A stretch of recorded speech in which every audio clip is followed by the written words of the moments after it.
자, 많은 사람들이 이란전이 4월달 안에 끝날 거라고 봤고 한국도 그렇게 봤을 거예요. 정부도요. 자, 그뿐만 아니라 주식 투기꾼들도 다 그렇게 봤어요.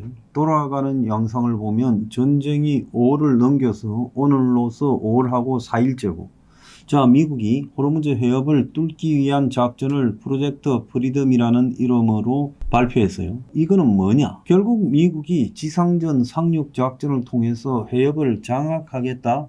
그래서 미국이 유가 폭등을 막기 위한 인도적 작전을 구사하겠다라는 전쟁의 명분 확보용이라고 보고 있습니다. 지금까지 미국과 이란의 협상은 4월 한 달 내내 했지만 무용으로 됐어요. 미국이 이 작전을 구사할 수밖에 없었던 또 다른 목적은 유가가 200불이 현실화되는 국면으로 가고 있다는 거예요. 호르무즈 해협에서 쌍봉쇄를 하고 있는 이 상황이 지속되면 세계 유가가 200불로 간다. 이란이 애초에 이 전쟁 초반에 유가가 200불 갈 것이다라고 예언을 했지요. 이란의 예언대로 되고 있는 측면이 있다는 거예요. 그래서 이란이 유가를 올려가지고 한마디로 정치 경제적 압력에 취약한 트럼프의 위치를 공격하자고 그렇게 가는 거 아니에요? 미국의 역봉쇄 대치 상황이 좋은 작전이기는 하지만은 유가 상승을 감수해야 되고, 이 유가 상승에 대한 충격이 생각보다 굉장히 빨리 와버렸다는 거예요. 한 달 내에 세계 석유 재고가 전부 바닥이 나고, 석유 시장 전문가들은 한 달 지나면 부르는 게 갑이 될 거고, 그렇게 되면 200불이 현실화될 거다 예측을 하고 있습니다. 호르무즈 해협 봉쇄가 장기간 진행되고 세계 석유 재고가 지금 위험 수준까지 떨어져서 한 달 지나면 재고 바닥으로 인한 유가 폭등이 진행될 거다. 그래서 영국의 파이낸셜 타임즈가 석유 업계와 전문가들의 토론을 통해서 말한 걸 보면 원유, 휘발유, 경유, 항공유 가격이 곧 폭등할 거라는 이야기가 나오고 있어요. 몇 주 전에 원유 트레이딩 업체 군보르의 프레드리 라셀 리서치 팀장은 우리에게 몇 달은 없다. 각국이 연료를 중단해야 하는 엄청난 고통이 임박하게 찾아올 수 있다 말을 했어요. 컨설팅사 에너지 에스펙츠의 암리타 센 창업자는 전쟁이 6월 말까지 지속된다면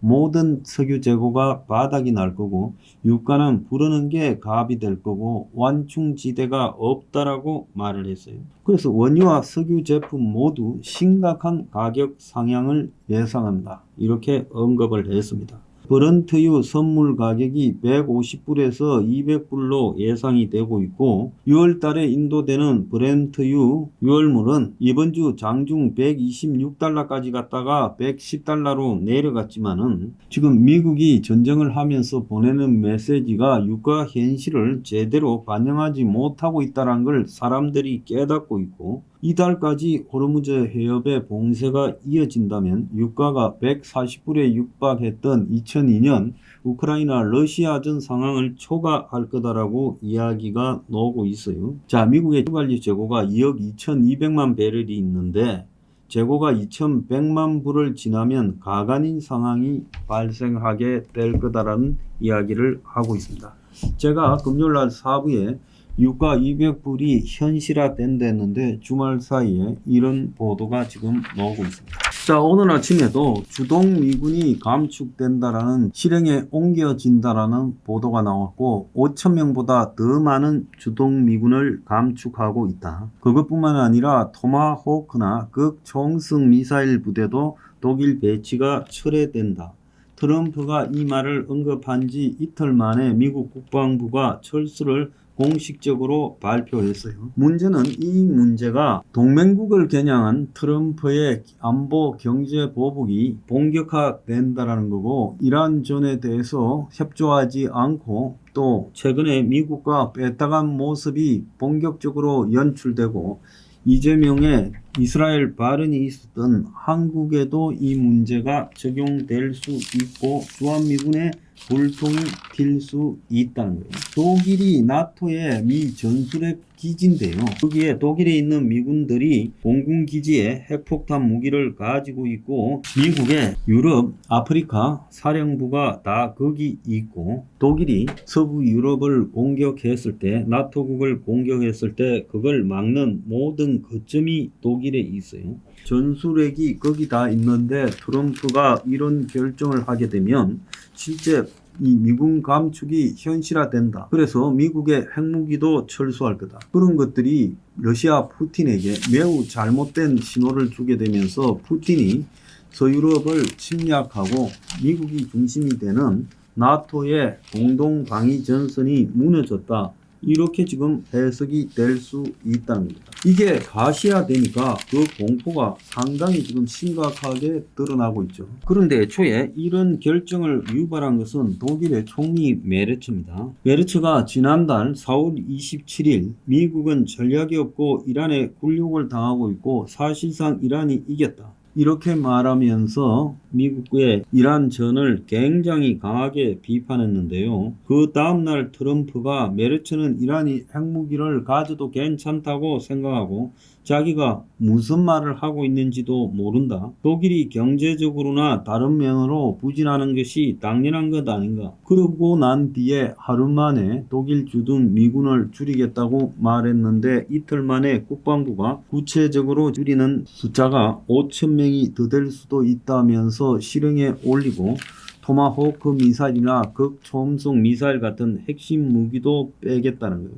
유럽에서 러시아군의 서진을 막을 거점인 독일에서 최대 미군이 독일에 36,400명이 주둔하고 있는데 엄포가 아니라 실제로 진행이 되고 있다는 거예요. 한마디 잘못 놀려가지고 미군이 빠지는 독일을 보면서 한국은 지금 어떤가? 한국은 과연 이번에 이란전에 대해서 어떤 태도를 보였는가? 미국의 함대 파병이나 지원 요청에 철저히 무관심했고 반이스라엘 발언을 했고 또 이란으로부터 치하까지 받고 특사도 파견하고 7억의 인도적 자금 지원도 했잖아요. 미국이 뭐라 했습니까? 이란에 대해서 통행료를 지불하거나 이란의 안전 보장을 받는 거래를 하는 나라에는 그냥 두지 않겠다고 했죠.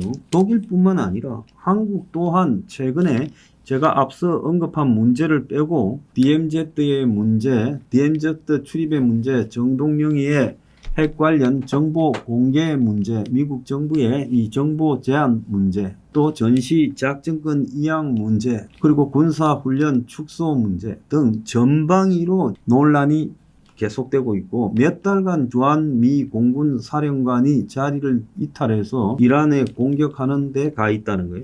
이런 것들을 보면 미국이 이란전에 철저히 소극적인 태도나 뺐다간 태도를 보이고 더 나아가서 영국, 프랑스가 주도하는 호르무즈 연합체에 참여하겠다고 하고 미국의 비협조적인 태도를 보이는 한국에 대해서도 주한미군 감축과 여러 가지 압박을 할 수 있다는 거예요.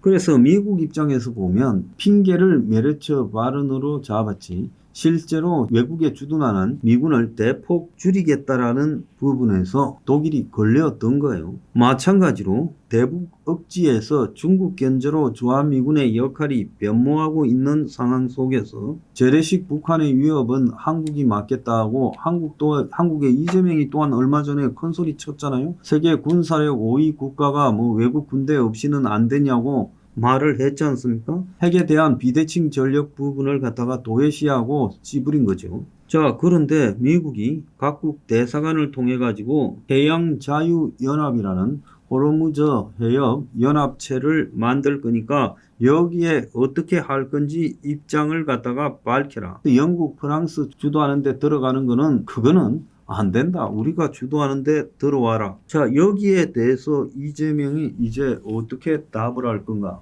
저는 매우 주목된다고 봅니다. 만약에 이 답 잘못했을 때는 예기치 못한 사태가 벌어질 거다. 그렇게 보고 있어요.